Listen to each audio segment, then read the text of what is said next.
Friends, ఈ video కనుక నచ్చితే ఖచ్చితంగా లైక్ చేయడం మర్చిపోవద్దు. ప్రోమోలోకి వెళ్తే బాగి ఇంట్లోకి వెళ్తూ ఉండగా మళ్ళీ వెనక్కి తిరిగి వస్తుంది. ఏంటిది, ఇదేంటి తాయెత్తులాగా ఉందే అని చెప్పి ఇక గుమ్మానికి కట్టిన తాయెత్తుని చూసి కోపంతోని ఆ తాయెత్తుని ఒక్కసారిగా పీకేసి నేలకి విసిరి కొట్టేస్తుంది బాగి. ఇక కోపంగా చూస్తూ ఉంటుంది. అదే టైంకి పరుగున వస్తుందన్నమాట మనోహరి. ఏయ్, పిచ్చి కానీ పట్టిందా? అసలు ఎందుకు ఆ తాయెత్తుని అలా నేలకేసి కొట్టావు? నిన్నే అడిగేది, చెప్పు అని చెప్పి మనోహరి అడుగుతూ ఉంటే అప్పుడు బాగి కోపంతోని చంపేస్తా, పిల్లలు పెద్దవాళ్ళున్న ఇల్లు ఇది, అసలు ఏం చేద్దామని ఈ తాయెత్తులు, ఈ పిచ్చి తాయెత్తులు తీసుకొచ్చి కట్టావు?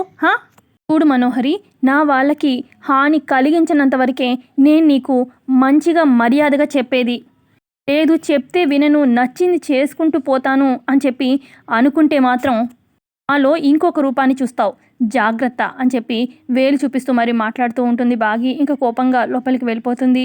మనోహరికి చాలా టెన్షన్ స్టార్ట్ అయిపోతుంది. ఈ తాయెత్తు అస్సలు తీయొద్దన్నాడు కదా, ఏం జరుగుతుందో ఏమో అని చెప్పి చాలా టెన్షన్తో చూస్తూ ఉంటుంది. ఇక అదే టైంకి అక్కడికి ఆరు వస్తుందన్నమాట. ఇక ఆరు కూడా కోపంగా మనోని అలా చూస్తూ ఉంటుంది.